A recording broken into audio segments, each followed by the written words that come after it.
Good morning. I'll call to order this regular meeting of the Zoning and Planning Committee. Today is October 9th, 2014. I'm Lisa Bender, the committee chair, and I'm joined by committee members Councilmember Reich, Goodman, and Council President Johnson. Council members Johnson and Wasabi are absent, but we are a quorum of the committee. We have a number of items on today's agenda. We have 10 items on today's agenda. Most of them are on consent. We'll start with those, and then we have 2 discussion items. Items number 1 and 2 are being continued, one cycle, and they actually may be withdrawn by the applicant. Item number 3 is a vacation at 1100 and 1112 Quincy Street Northeast. Item number 4 is a zoning code text amendment regarding secondhand goods. This would allow sale of furniture from secondhand goods stores in C3A zoning, which is consistent with, it's allowed now in C1 and C2, but not C3A. Number 5 is off-street parking regulations in the overlay district in the university overlay area. Item number 6 is approval of the Nicollet Island East Bank Small Area Plan. Item number 7 is approval of the St. Anthony East Neighborhood Small Area Plan. And item number 8 is adoption of the Sheridan Neighborhood Small Area Plan. Are there any discussion or questions about those consent items? Seeing none, I'll move items 3 through 8 for approval. All those in favor, please say aye. Aye. Any opposed? Those carry. I'll move items number 1 and 2 to continue one cycle. Any discussion? All those in favor, please say aye. Aye. Any opposed? Nay. And that carries. Then we'll move to our 2 discussion items. Item number 9 is to approve comments on the draft 2040 Parks Policy Plan, another regional plan, and we will start with the staff presentation on that.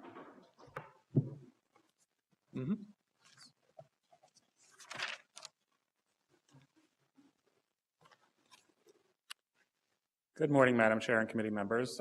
We're here before you with the Metropolitan Council's Regional Policy Plan on Parks and Open Space.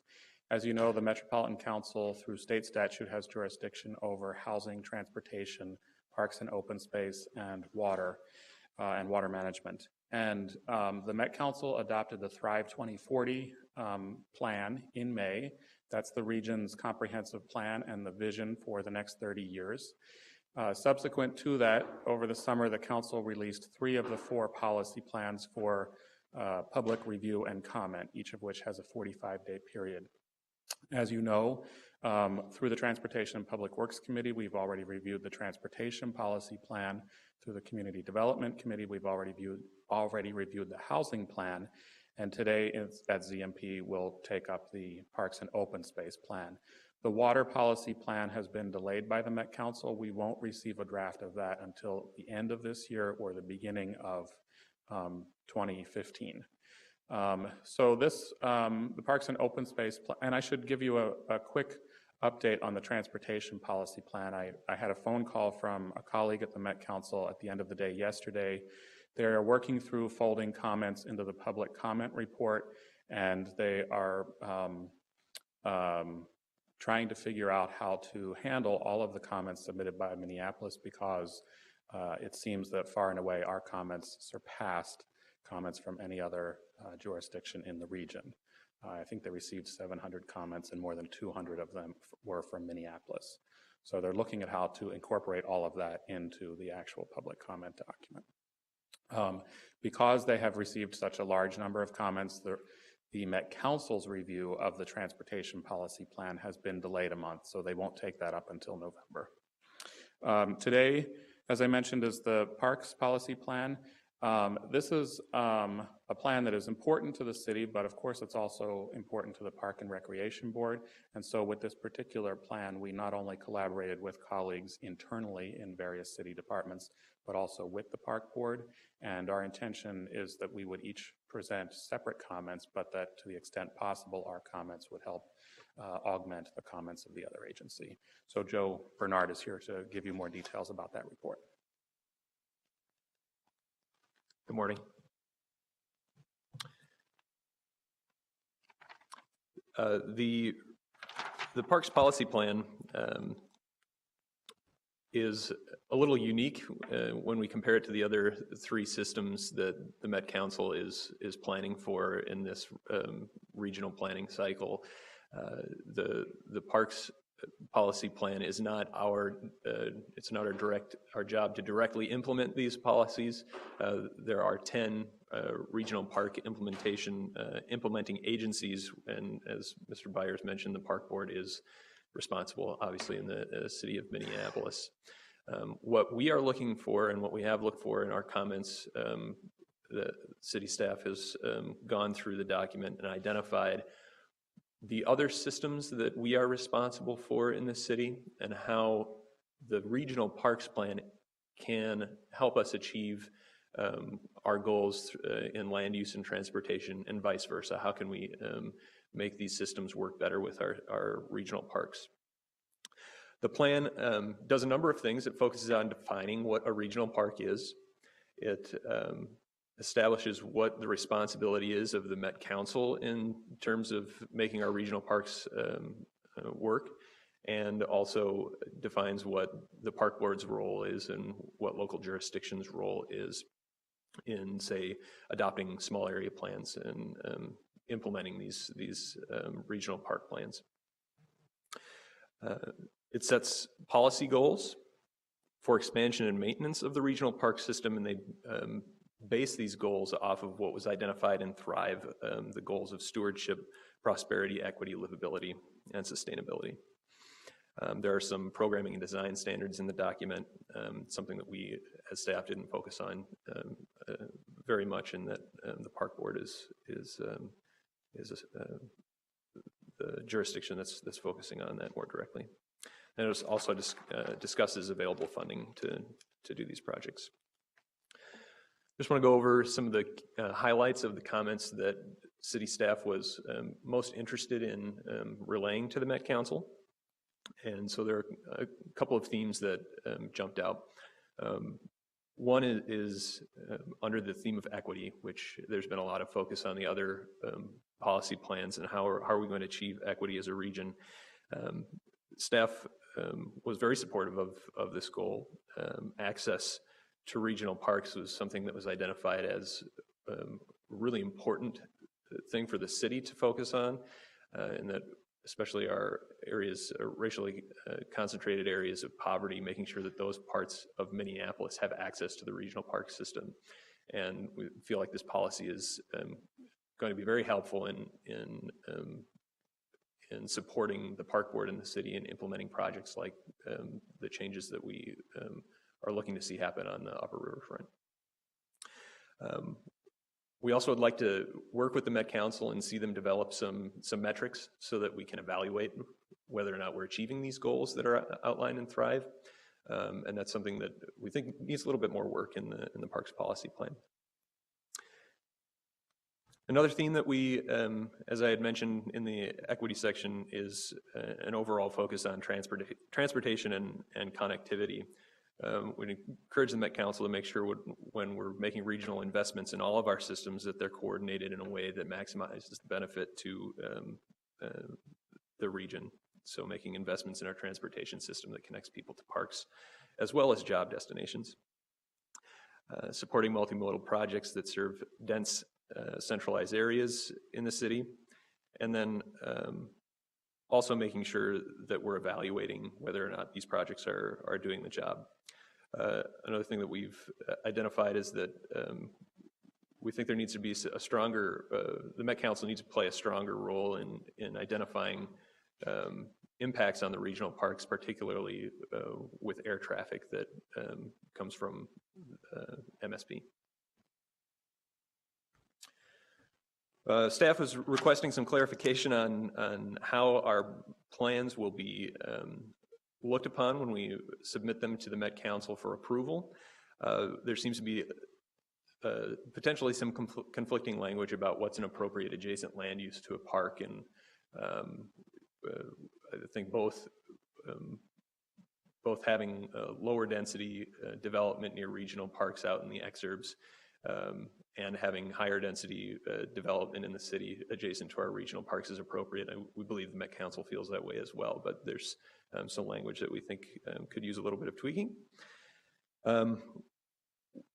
We also are looking forward to developing more tools and policies that will help us implement our plans and our regional park investments, particularly on the upper riverfront. And then something that the Met Council hasn't focused on in the regional parks plan, in part because it is focused on regional parks, but that they don't have direct authority over local parks planning. We would like to see an acknowledgement or a better understanding of how local parks can help support the regional park system in achieving the goals outlined in Thrive. And there are some discussions we've had with the park board about that issue as well.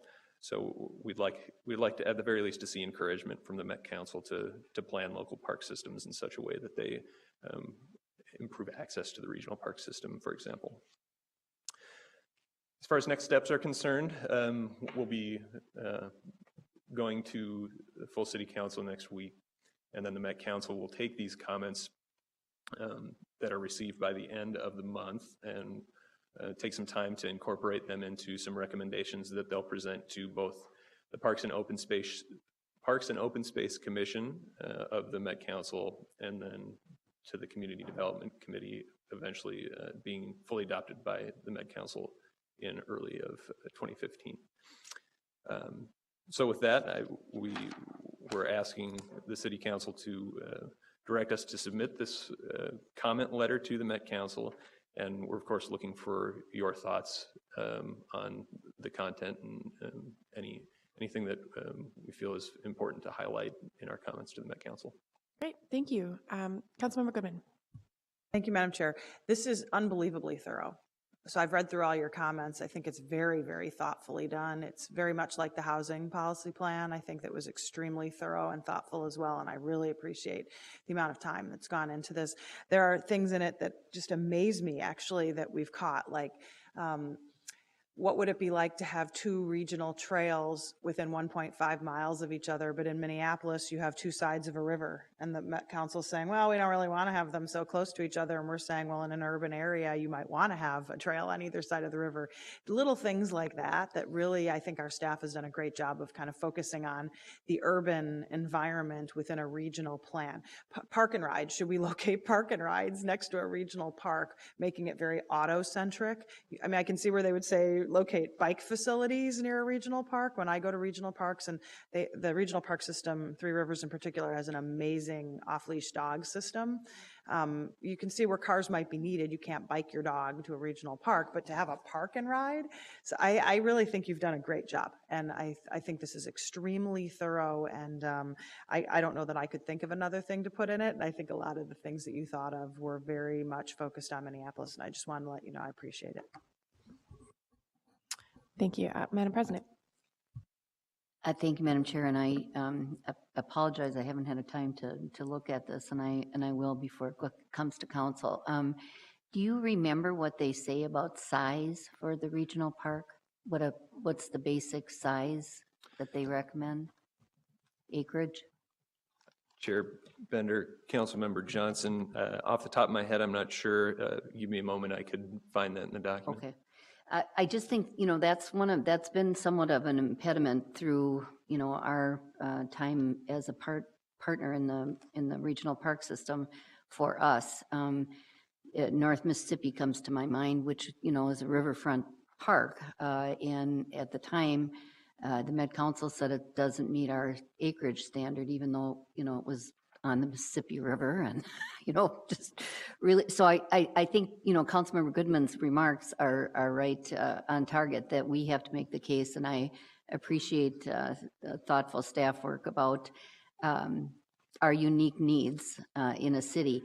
The other thing I think it's important, and you mentioned this, to think about how the regional system interacts with our neighborhood parks, because there are lots of places where the regional system is, either right next to or could easily be connected to one of our neighborhood parks in a way that, through a bike trail or pedestrian walkways identified as a link to the regional system, that kind of thing. And those are places that, when you look at the user numbers of parks, we would rival, if we connected a neighborhood park, say, through a bike trail to a regional park, we would rival the numbers that you would find in some existing freestanding parks out in the far metro. So I think that's really a key point.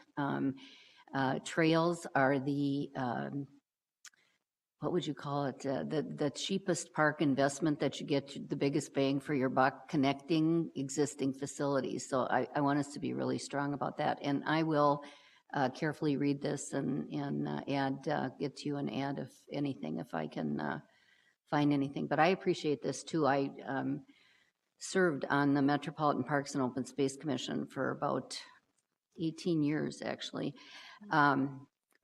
Long ago, and it is a challenge when the system was sort of, the history behind the system was to make sure that these outlying areas developed park systems like Minneapolis had already. And it's the financing challenges, are still there. There's never enough money to do, what everybody wants to do. But our parks in Minneapolis, in St. Paul, get the bulk, in actually Hennepin Parks as well, Three Rivers now, they get the bulk of the users in the system. And it's important that we make the case that, the facilities that are developed in a place where you get very, very heavy use cost more than when you build a park build a park building that's going to serve 25,000 people a year versus 250,000. So our projects are more expensive, but in the end, we serve way more people. The user percentage from St. Paul, Minneapolis, and Three Rivers is extremely, in the 60% of the whole regional system. So we need to tell our story. So I'll be getting back to you, and I appreciate the good work. Thank you. Chair Bender, Councilmember Johnson, thank you for those comments. I just wanted to get you that figure. The regional park, the preferred size is 200 to 500 acres, a minimum of 100 acres. That has not changed. Thank you. Are there any additional comments from committee members? I'll just echo all of the great work that went into this is evident in the thoroughness of the comments. These are very long documents, and it can be hard to think through all of the potential ramifications of what are often pretty vague general policy statements. So I appreciate the work and couldn't agree more that the access, multimodal access to the regional park system, and the maintaining our local land use authority and the appropriateness of density near our park systems are also things, I completely agree are important. The little thing that also stuck out to me was that we've added a comment that playgrounds are not an approved use within the regional park system. And I couldn't agree more that with that comment that, we have a baby boom in Minneapolis, and these are really important resources for families. So I think that's a great comment as well. So I know would it be appropriate to say that if council members have specific comments between now and next Friday, they would be able to contact you with any specific tweaks or comments? Chair Bender, yeah, we will be happy to alter the comments in any way that the council feels is appropriate and highlight issues that are especially important to the council. Great, thank you. So with that, I'll move to approve the comments submitted by staff. Any further discussion? All those in favor, please say aye. Aye. Any opposed, nay, and that carries. So now we have the last item, number 10, which is the Conservation District Amendment. After a couple of years of work, we will start with Mr. Smalley.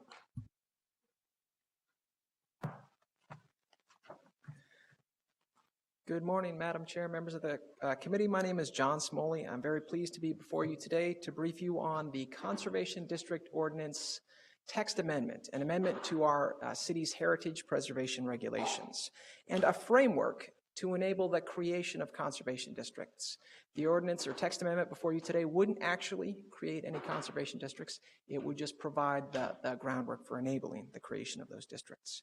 And I'd really like to start by thanking our technical advisory team, a 20-member team of very dedicated individuals, as well as many, many members of the public who came to our public meetings and shared their ideas as well as their concerns, and were able to really cordially compromise to bring forward what staff feels is a really reasonable, feasible proposal today.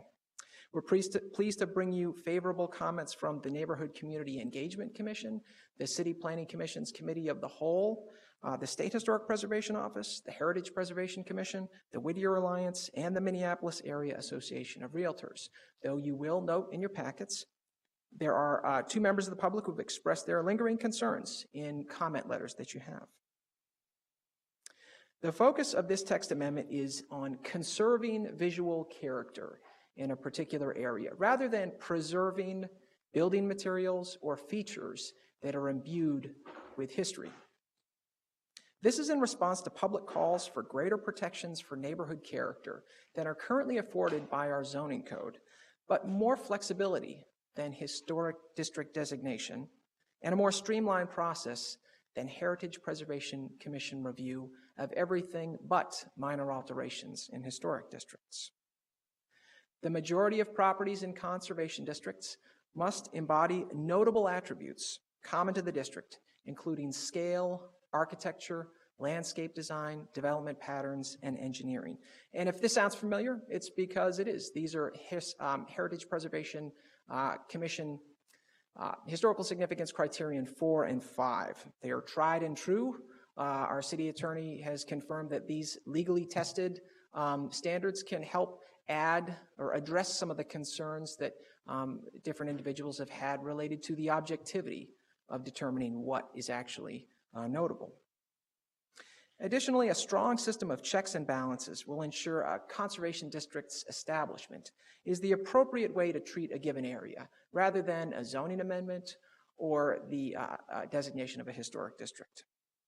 To begin with, conservation districts may only be initiated by property owners, 1/3 of whom would have to provide evidence of their consent to start this process. Design guidelines and conservation district plans cannot even be started until the Heritage Preservation Commission verifies that the proposed conservation district establishment would address owners' concerns better than a zoning amendment or historic district designation would. 2/3 of property owners in a given district must agree to proposed design guidelines limited to protecting notable visual character before the Heritage Preservation Commission will even consider recommending to the City Council that you all formally establish the district. And proposed development will not incur additional regulations until Council formally establishes the district.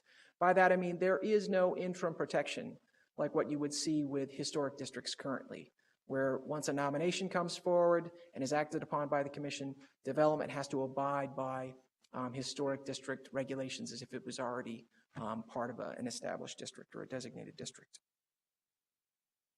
With the conservation district's focus on visual character, demolitions are not prohibited, and we hope this will allay fears of people who might feel that this would de-incentivize historic district designation. By not prohibiting demolitions in a conservation district, provided the new construction meets the design guidelines established by property owners with staff and adopted by the Heritage Preservation Commission, by not prohibiting those demolitions, we feel that we can ensure that property owners stay focused on visual character rather than the loss of a particular building. At a point in time when property owners in a given district become more concerned with the loss of a building that they feel is really crucial to their neighborhood rather than the design of new construction, at that point in time they're always free to nominate themselves as a historic district, as is any member of the City Council.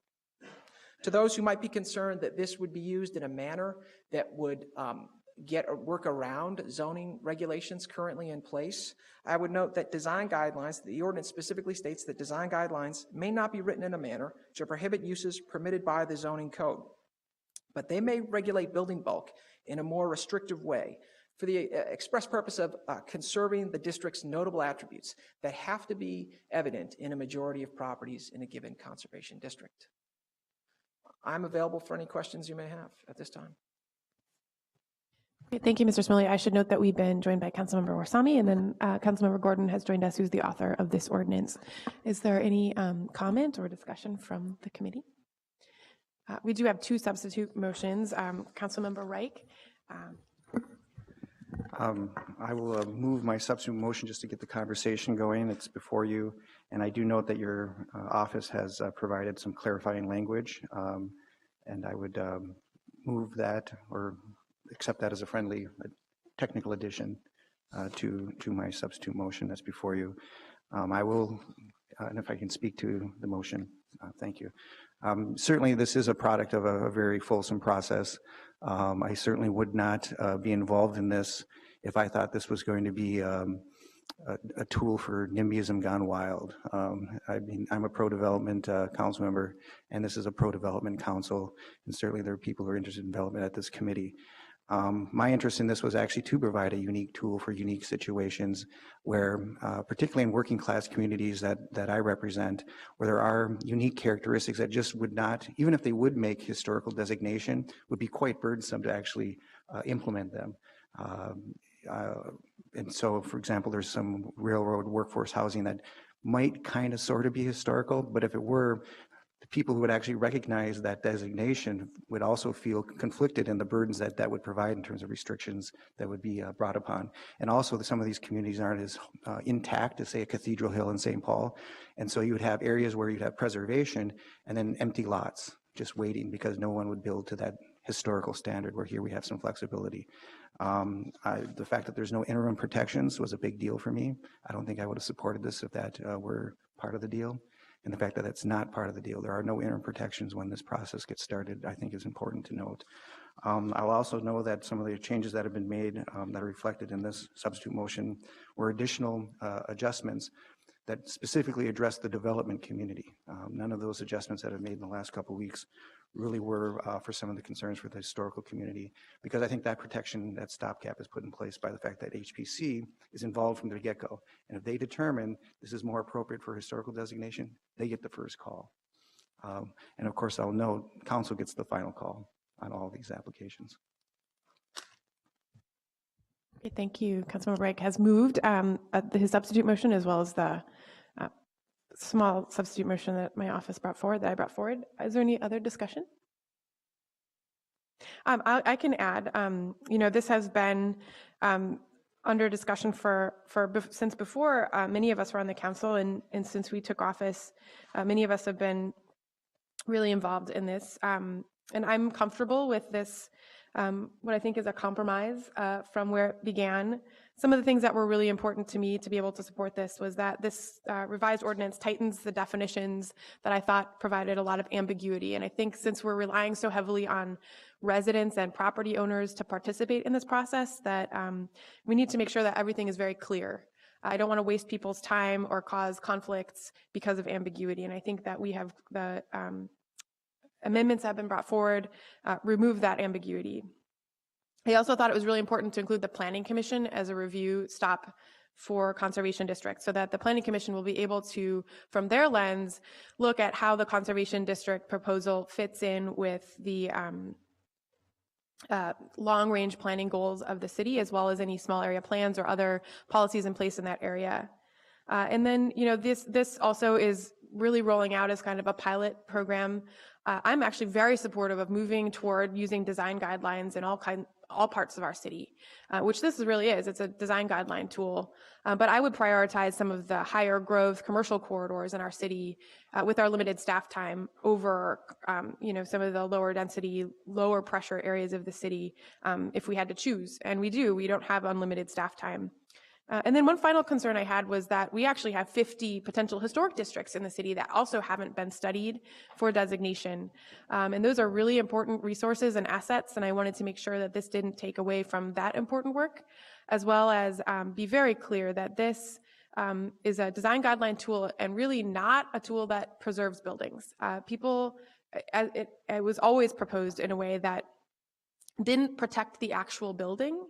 And so we wanted to make it really clear that if the goal is to protect a building, that's really an historic district, and that this tool never would have been able to be used for that. And that's an important distinction. We didn't want people to again, have the ambiguity of thinking that this was going to protect historic assets when really all it does is govern what can go back if you do tear down a building. So I'm comfortable with this. I'm really thankful for Councilmember Gordon being open to the suggestions and all of the work that went in from my colleagues and Councilmember Goodman. Thank you, Madam Chair. I'm very supportive of what's coming forward today, especially my thoughts are in line with Councilmember Bender and Councilmember Reich. My biggest concern is staff time, and that if we had a flood of these applications in, even 5 in the first year, that would be all our staff would be doing, and we wouldn't be working on designations or preserving historic buildings or doing designation studies.